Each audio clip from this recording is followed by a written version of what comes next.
jenazah pasien COVID-19 berbahaya bagi masyarakat dan lingkungan? Sebenarnya bila dilakukan penata laksanaan di rumah sakit berupa disinfeksi dan dekontaminasi, jenazah pasien COVID-19 ini tidak berbahaya. Maka sebenarnya tidak perlu menolak jenazah, mengucilkan keluarga pada masyarakat untuk menghindari COVID-19 ini. Yang benar adalah kewaspadaan bersama dan kepedulian bersama kita melawan pandemi ini. Kok bisa nggak bahaya sih, Dok? Yang saya dengar, virus ini bertahan lama di benda-benda tertentu. Sebenarnya bila dilakukan penata laksanaan dengan disinfeksi dan dekontaminasi, virus ini akan mati. Dok, tadi dokter ada bilang tentang disinfeksi dan dekontaminasi. Itu apa sih, Dok? Disinfeksi adalah proses atau upaya untuk mengurangi dan menghilangkan kuman yang ada pada tubuh. Sementara dekontaminasi upaya menghilangkan atau mengurangi kuman yang ada pada lingkungan dan benda-benda sekitarnya. Disinfeksi itu pada tubuh jenazahnya, sementara dekontaminasi pada benda-benda dan lingkungan di sekitar jenazah. Terus caranya gimana, Dok? Yang pertama dilakukan, kita melakukan disinfeksi terlebih dahulu, yaitu dengan memasukkan kapas berisi cairan disinfektan ke dalam lubang tubuh jenazah. Yang penting, yang terutama adalah di lubang-lubang hidung. Kenapa demikian? Agar cairan dari saluran nafas saat misalnya jenazahnya dimiringkan itu tidak keluar mengotori lingkungan. Kemudian permukaan tubuh jenazah disemprot atau dielap menggunakan cairan disinfektan.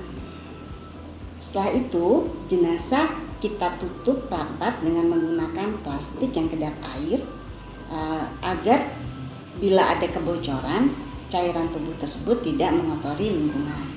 Selanjutnya, kita akan melakukan dekontaminasi, yaitu dengan menyemprotkan cairan disinfektan ke seluruh permukaan plastik pembungkus jenazah tersebut. Kemudian bila diperlukan, jenazah bisa dibungkus menggunakan kain kafan untuk yang muslim atau kain kase untuk yang beragama Hindu, atau ditaruh pakaian untuk yang beragama Nasrani di atas plastik tersebut. Kita lakukan ulang disinfektan kembali atau dekontaminasi kembali. Kemudian jenazahnya kita masukkan ke dalam peti. Petinya kita dekontaminasi dengan menyemprotkan cairan disinfektan tadi. Peti ditutup, dipaku agar tidak dibuka kembali.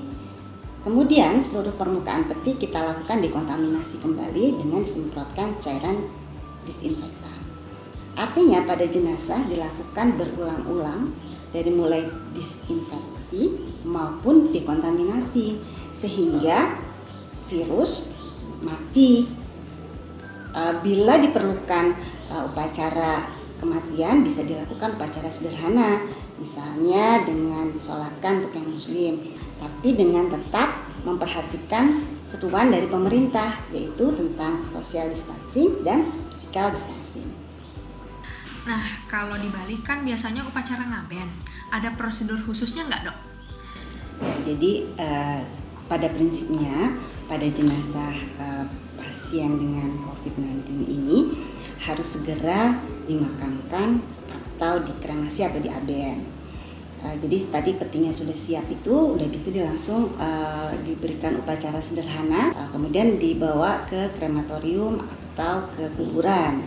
Namun kita juga tidak bisa menutupi kenyataan kita di sini di Bali ada upacara ngaben yang mungkin ada sedikit menunda waktu. Maka diperlukan disinfeksi tambahan, yaitu dengan memberikan formalin intraarterial 10% pada jenazah ini.